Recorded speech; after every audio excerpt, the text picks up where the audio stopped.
to shame. Don't let anyone who hopes be put to shame.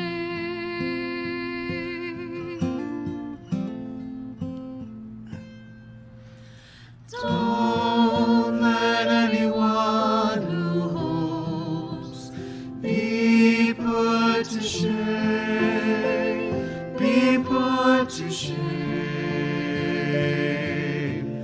Don't let anyone who hopes be put to shame.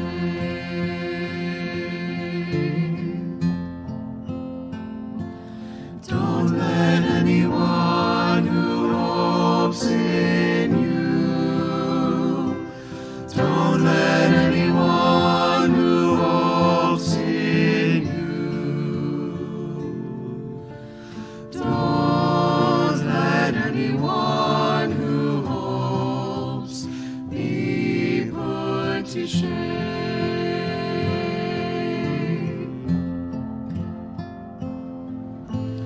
Don't let anyone who hopes be put to shame, be put to shame.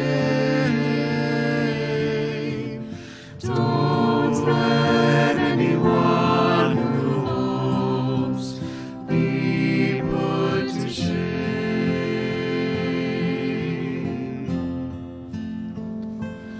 Don't let anyone who hopes in you. Don't let anyone who hopes in you. Don't let anyone who hopes be put to shame.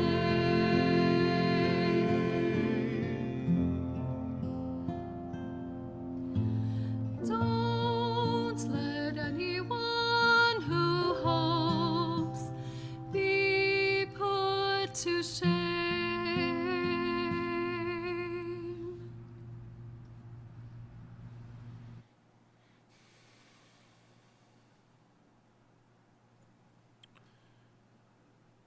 First of all, I have to admit that I'm not terribly excited to be embarking on the season of Lent just now. I'm feeling a lot of heaviness already, and maybe you are as well. The continuation of COVID restrictions, the cold weather, the ongoing separation from you, my church family, all these things layer upon each other in a way that makes me feel less than enthusiastic about entering into a season of seriousness, of contemplation, of deep and careful self-reflection, even of willingness to sacrifice.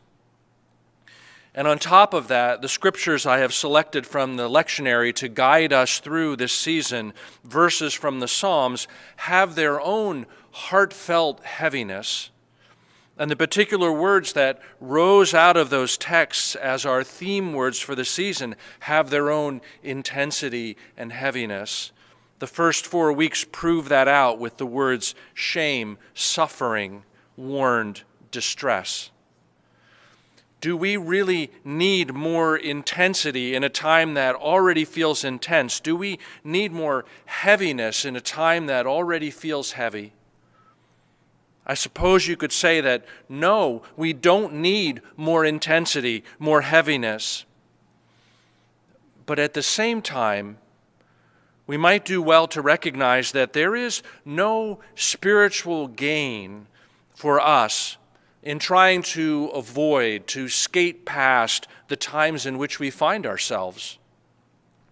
So instead of seeking an easy out, as if there even exists such a thing anyway, why not dig deeper into the heaviness, the hardness, the dry and difficult places in our spirits, so that as we journey toward Easter, as we move toward spring, the hope that begins to come into view is not just the thin hope of better times, a wish that maybe things will change, but rather that the kind of hope that begins to come into view might be instead the hardy kind of hope that springs from seeds that have been planted in the midst of difficulty, seeds that have been planted in what has felt like a time of hopelessness, seeds that have been planted not just in free-floating optimism, but in the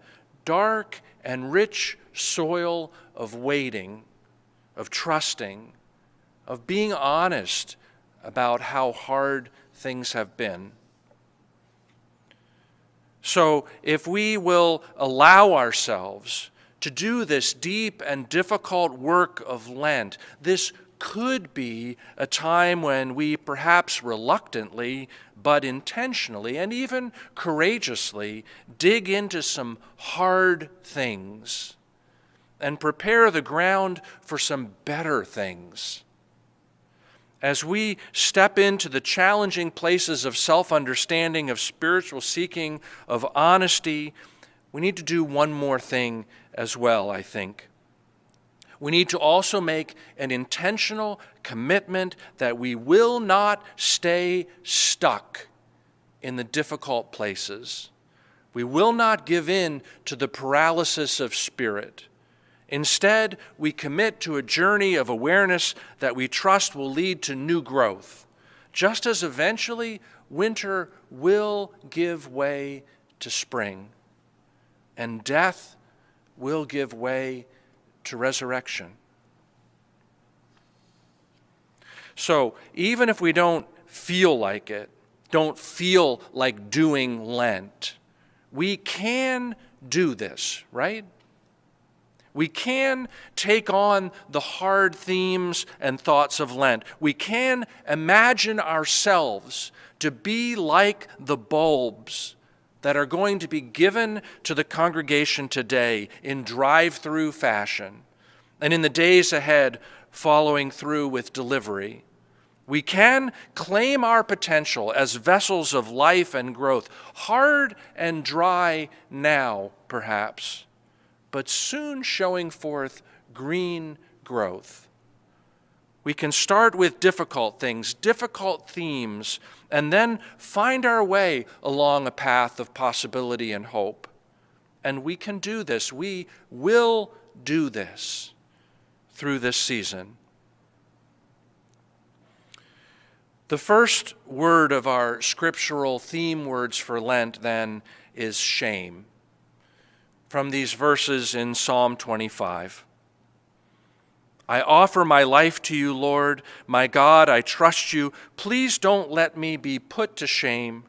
Don't let my enemies rejoice over me. For that matter, don't let anyone who hopes in you be put to shame. Instead, let those who are treacherous without excuse be put to shame.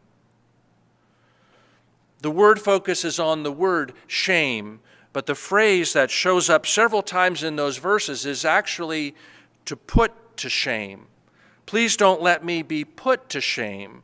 Don't let anyone who hopes in you be put to shame. Instead, let those who are treacherous without excuse be put to shame. In our regular understanding, to be ashamed is to be embarrassed or guilty because of one's actions, characteristics, or associations. To be put to shame, it seems then, would involve being made to feel that way, to feel ashamed, to be identified that way, to receive that label, to wear it, the label of unworthiness, of less than, of embarrassment. In our common language, we more often use the word ashamed than the root word shame, because we speak of being ashamed more often than of shaming someone, because we expect people themselves to feel embarrassed or guilty when they do or say something that is inconsistent with good manners or good intentions. Someone says something wildly inappropriate or does something that reflects badly on the family or the community, and we might say, "You should be ashamed of yourself," or "Have you no shame?" with a kind of self-regulating expectation. That's a very individualistic understanding of the word shame. And I suppose that fits with our very individualistic culture.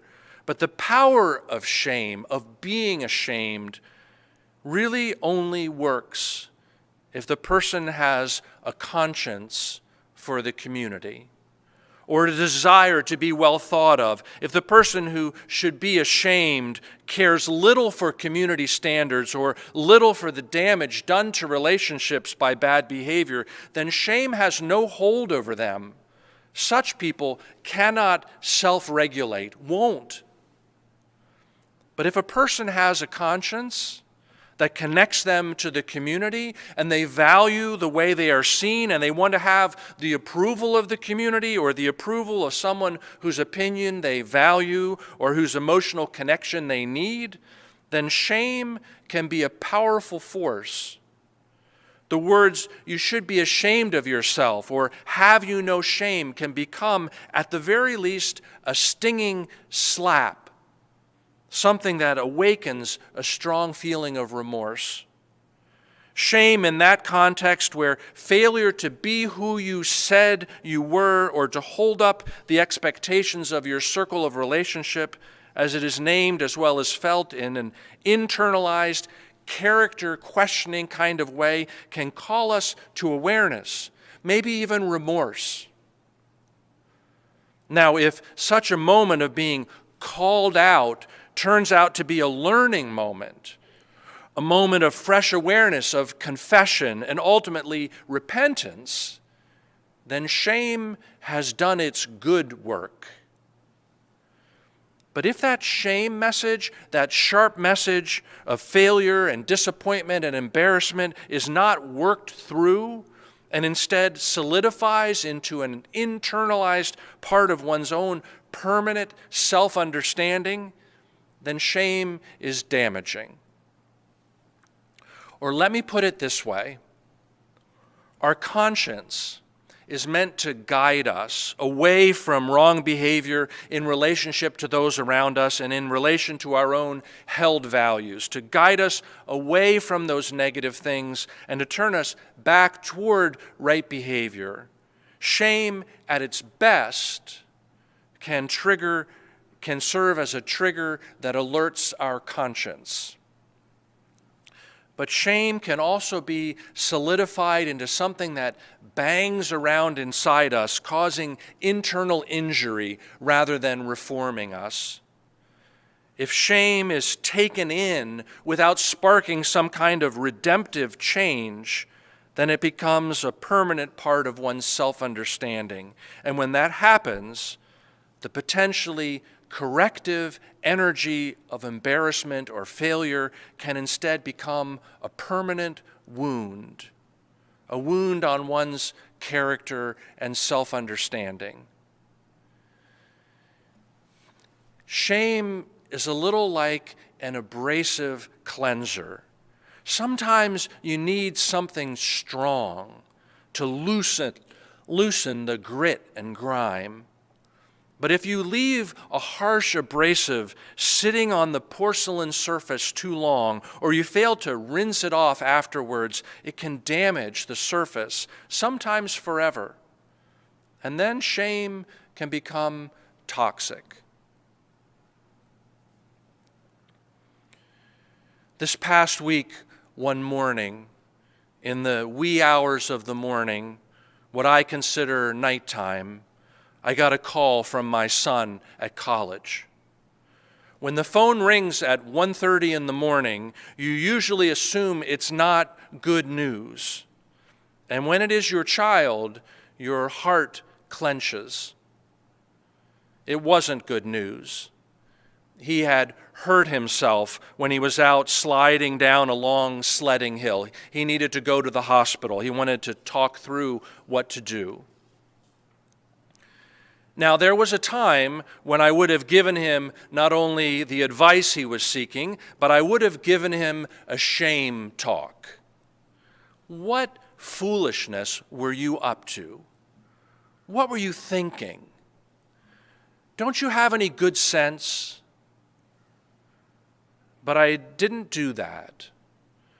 I've learned to be more cautious with disapproval, with talking down to someone, with loading on to something that is already embarrassing. And I confess that it's not that I learned that by my virtuous nature. I learned that the hard way. Shame spread onto others will spill back on you at some point. Be careful about piling on. That lesson was clearly illustrated to me a couple of years ago when one evening my wife backed out of the garage with the minivan and smashed into my older son's car. She backed right into the driver's side back passenger door and completely crushed it in. I responded like this: "How on earth did you manage to do that? Weren't you watching where you were going?" I didn't harp on it, I didn't raise my voice, but I wasn't gracious. Perhaps she was embarrassed, and surely what I said didn't help. I was not understanding or gentle. She felt bad, and I probably made her feel worse. Shame. The van was already banged up, so I wasn't going to do anything about that. The car got the worst of it. The $500 deductible dissuaded me from making an insurance claim. I had just collected $1,100 selling a boat trailer that had taken me forever to sell. The cost of repairing the door was exactly the same amount. Money in, money out. I wasn't happy. It took a while, but finally the car was repaired and things moved on. And then, maybe a month or so later, my older son was home for the weekend again. His car was parked in the driveway again, exactly where it had been when my wife had run into it. One of my other children called and asked to be picked up from an event at school. It was a rainy evening. I hurried out to get in the car to go and get them. I backed out of the garage, not especially fast, but fast enough, and I hit my son's car, just as my wife had done, in exactly the same place, smashing in the same door.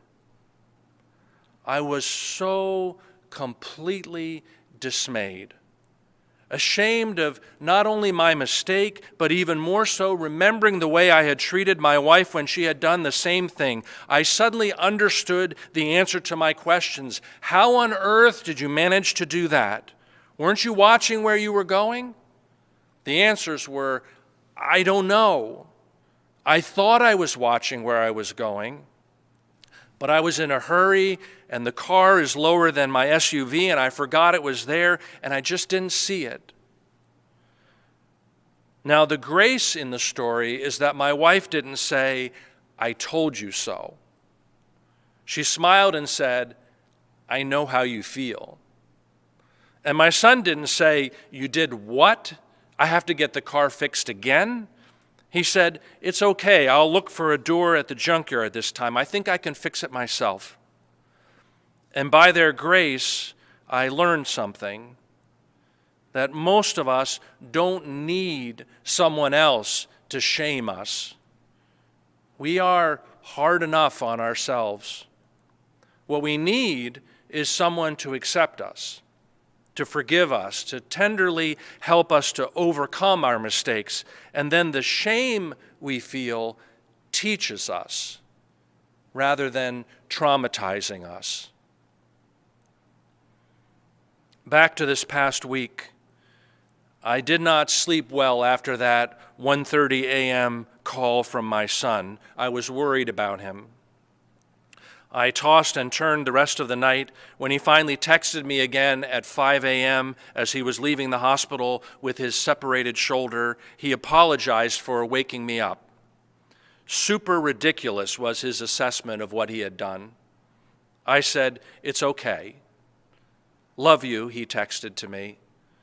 Love you too, I replied. Some people may need their mistakes pointed out to them, but more of us already know how we have failed. Shame sits heavily upon us. When something disappointing or damaging happens, more important than naming the failure, perhaps, is asking ourselves these questions. How will we turn back toward each other? How will we forgive and heal? How will we gently hold each other's embarrassment? How will we touch shame just enough to be sure that we are being sensitive to each other, but not so much that we harm each other? Will you pray with me?